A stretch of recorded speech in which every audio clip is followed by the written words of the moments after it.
Oh man. Mute him, please. Here we go. All right, I do see Mr. Curley now. This is set for a status conference. Mr. Dick, do we have a resolution of this matter? Yes, we do, Your Honor. Mr. Curley will be pleading guilty to the retail fraud second, and yes, the prosecutor was not advocating for jail time in this matter.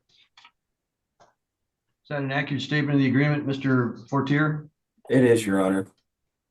There's also a restitution amount of $371.20 to Walmart. Correct. All right, Mr. Curley, you've heard what the attorneys have said. Is that what you want to do? Yes, Your Honor. All right.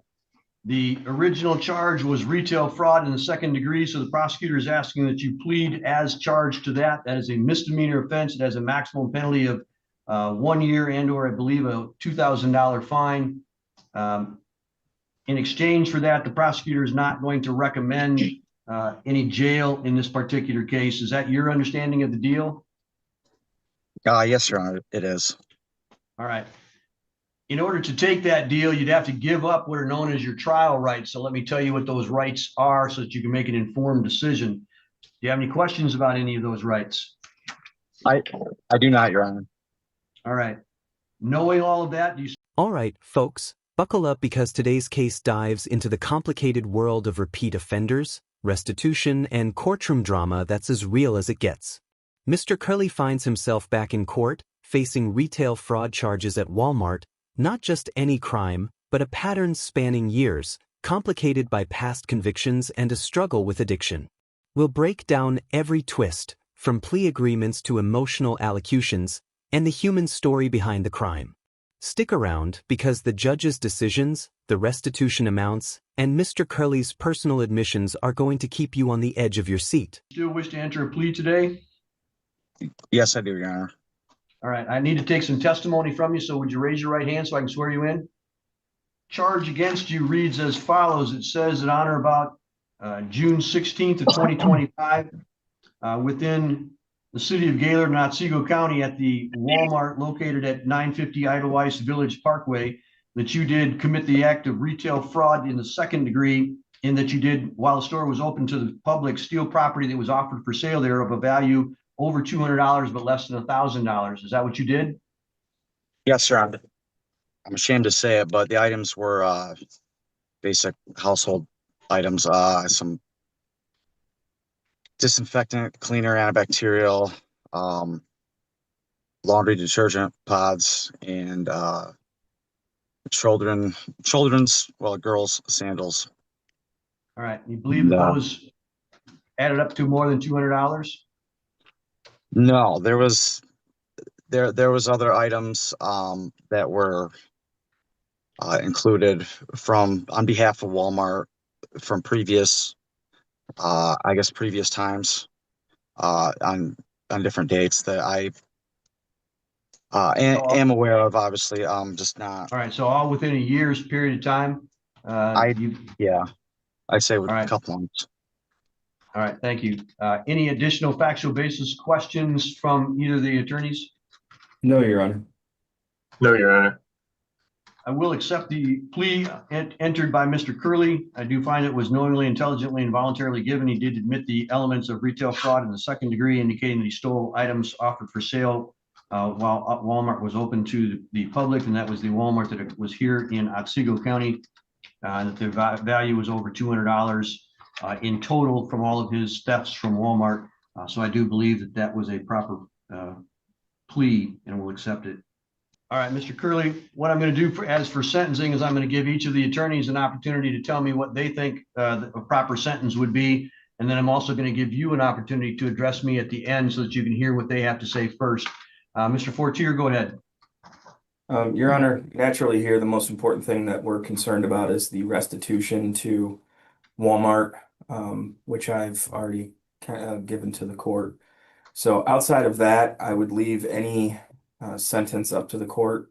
Would state that I did indicate to Mr. Dick that I would not be advocating for upfront jail, as I don't think that's necessary at this point. Just the main thing is just that the restitution gets paid. All right, thank you. Mr. Dick, allocution? Yes, Your Honor. Mr. Curley, he's a 36-year-old father of two. This incident occurred around the time of the ice storms and whatnot. Mr. Curley believed he was only doing what he needed to provide for his family, as can be recognized by the items that were taken, specifically cleaning items, clothing items, basic necessities. Mr. Curley, he does feel horrible for this. He's rather embarrassed. Since he was having those hard times, he's been able to get back into work. He does drive up north for work each day. He just finally really started picking up and being busier and making enough money to support him and his family since this summer. He really didn't have. Here's where it gets interesting. Mr. Curley is pleading guilty to retail fraud in the second degree, a misdemeanor with a potential 1-year sentence and a $2,000 fine. But notice the prosecutor isn't pushing for jail. This indicates they see mitigating factors, perhaps his personal circumstances or his past compliance with the law in recent years. It's a classic case of weighing punishment against rehabilitation. Also, the restitution amount of over $37,000 is massive and shows the scope of his thefts over time. This plea sets the stage for a discussion about accountability versus leniency. Any other work this earlier this year with his 2 young children at home and his wife. He was the only one working. He is taking full accountability and responsibility for his actions here, and he does acknowledge the restitution and intends to pay that back. He doesn't have any recent significant criminal history. I believe most of what he had was when he was younger, more than 10 years ago. However, he may have an OWI from a number of years back as his most recent offense. He has, since that, he's been sober and really focused on his family and whatnot for about 6 years. With that, Your Honor, we just ask that the court takes into consideration this was not done as a malicious thing. It wasn't done for personal gain. It was done as a means of survival. And while we all recognize that there are other ways that this could have been handled, unfortunately, at that time, he did what he did, thinking that he didn't have another choice. We would just ask that the court assesses minimal fines and costs in this. And of course, we understand that there's likely a short period of probation as well. Mr. Curley, you also have the right to address me as to anything that you think that I should be aware of about you. This is your opportunity, sir. Go ahead. Yes, Your Honor. Mr. Dick pretty much stated everything essentially that I'd want to say. I am really ashamed and definitely embarrassed. Unfortunately, it's what it is, and I made those choices, and obviously there's consequences. I just wanted to apologize, I guess, essentially to Walmart or anybody that had to deal with it.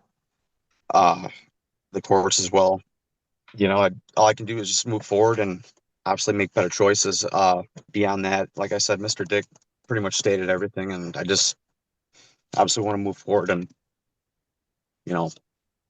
get back to life. I'm sorry, that's all I have to say, Your Honor. Mr. Curley, I'm looking at your criminal history. This is the first time that I've seen it. So I want to make sure that it's accurate. You have a prior conviction for false pretenses between 200 and 1,000 out of the 65A District Court in May of 2010. That is Clinton County. It actually was my mother's debit card. I had I had You don't, taken it. you don't Or need to I, tell me. Go ahead. Go ahead. my apologies. No, that's all right. Go ahead. I had taken her debit card, or well, I'd already had it, but I didn't give it back, and made some purchases with it. And those were the circumstances of that. And she called and reported it. All right. Now pay attention to Mr. Curley's testimony about the items he stole: cleaning supplies, laundry detergent, even children's sandals. On the surface, these are everyday household items, but cumulatively, they represent significant theft. He admits the items were taken over several months, which hints at a pattern rather than a one-time mistake. What's striking here is his emotional reaction. He says he's ashamed. That's important because it shows the human side of crime, something that judges consider during sentencing: remorse, honesty, and the context behind the decisions. Do you also have a conviction out of the Shiawassee County Circuit Court in December of 2010 for home invasion, 3rd degree felony offense? That's correct, Your Honor. You also have a home invasion, 2nd degree in October of 2015 in the Saginaw Circuit Court. That's correct, Your Honor.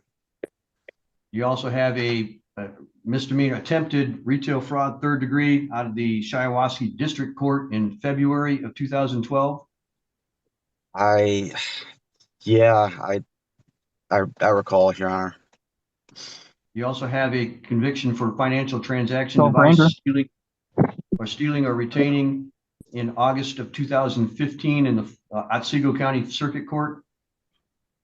Yes, Your Honor. That was old girlfriend. That also included a retail fraud, 3rd, went along with that financial transaction device. Yes, Your Honor. And then in January of 2020, in the 87th District Court for Otsego County, conviction for retail fraud, 3rd degree. I'm sorry, what you said?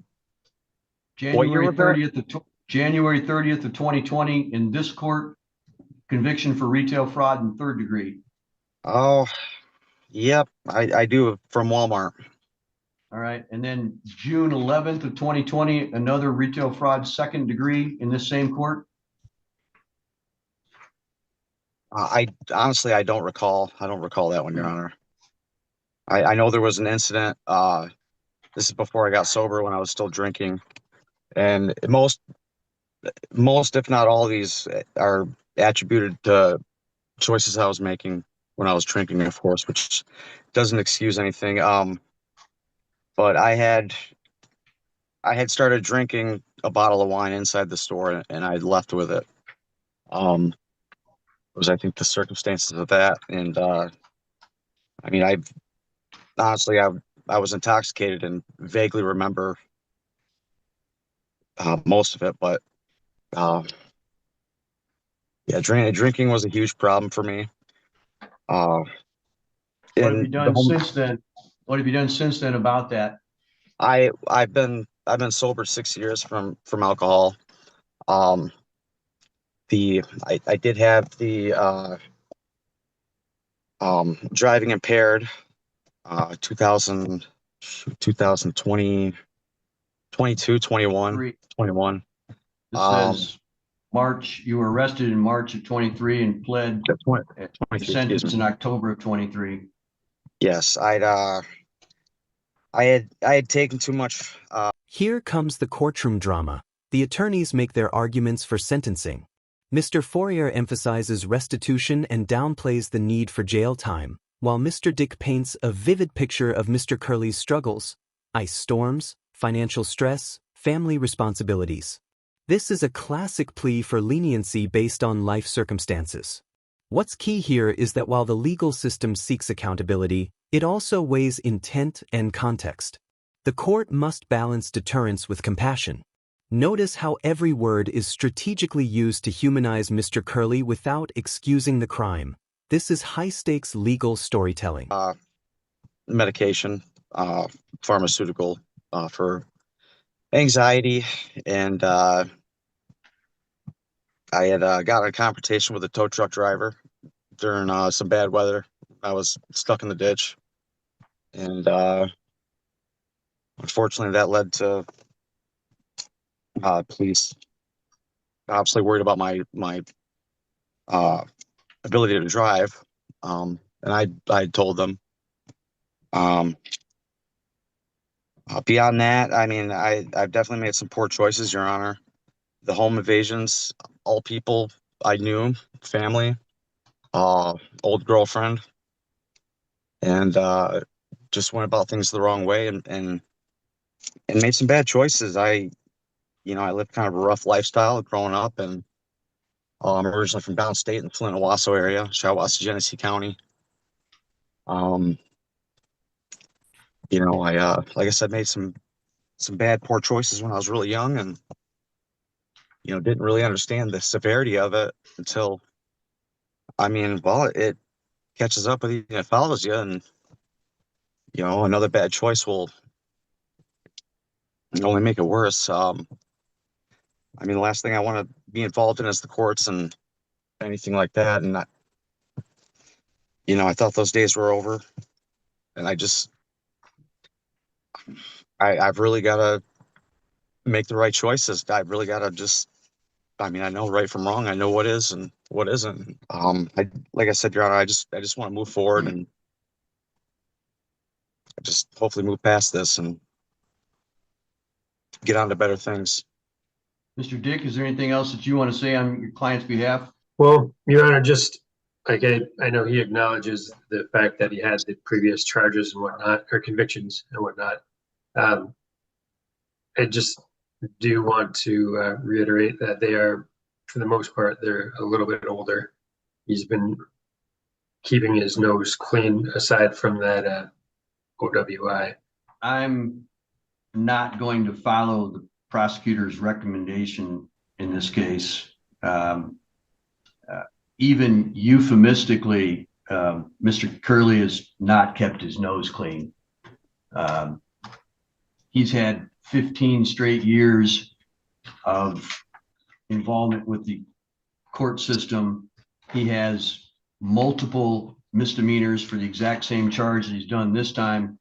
Tells me that in the past it was alcohol or drugs that caused him to do it, but apparently now that he's clean, he's back doing the same thing before. This was not a mistake. This is a very clear pattern of behavior. Whenever, for whatever reason, he gets short on cash, he goes to his local Walmart and makes a withdrawal. And that's illegal behavior. And he's been in jail and out of jail and done felonies and done misdemeanors, been on probation and not been on probation. And there's a clear pattern of behavior. I can't just look the other way. I can't just say, well, today's a new day and it's okay. We'll just treat you as a first offender. He's not even a fourth or fifth offender. He's got 8 or 9 of these things. Allocution is where the defendant speaks directly to the court, and this is where emotions hit hard. Mr. Curley admits he's embarrassed and ashamed, acknowledging responsibility for his actions. He also details the pressures he faced, raising 2 young children as the sole provider during tough times. This isn't just a list of stolen items. It's a window into someone trying to survive while making regrettable choices. For viewers, this is a reminder that behind every legal case is a human story. His acknowledgement of restitution and commitment to moving forward is crucial for both the judge's decision. My county might be a little bit off, but not much. And he hasn't gone more than 3 or 4 years without getting another conviction. He's been in prison. He's been in jail. He's been on probation. I'm sorry, but when we started talking, this sounded to me like it was a first offense, maybe a mild second offense, and that was the reason for the plea offer, but that's not the case. So he's going to be on probation for 720 days. That's the most I can give him because I need to have a handle on him. There's going to be a $75 crime victim fee, $371.20 in restitution, $50 justice assessment. There's a $400 court cost, $200 fine, $15 local fee. Let me add that up for you as a fines and costs. The total of, with the restitution amount, is a total of $1,100 and $11.20. Pay that over probation. You may work some of that off by a community service, but some of that's going to have to be paid in person because he can't work all of it off. I'm going to require him to enroll in an economics crime course. That's a series of videos that he'll have to talk with probation about. Drug testing is ordered by the probation or the drug line. And he must do 60 days in jail, 60 days forthwith.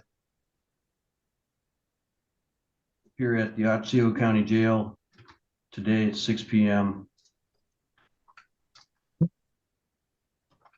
Yeah, I'm gonna lose everything.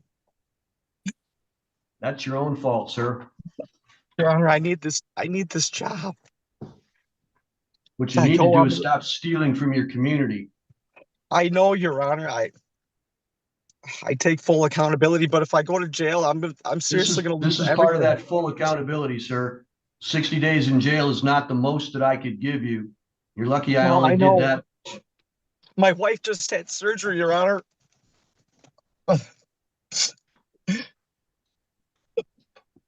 You don't appear at the jail today at 6 p.m. We'll send officers looking for you after we issue a bench warrant. That's all for Your today, Honor. sir.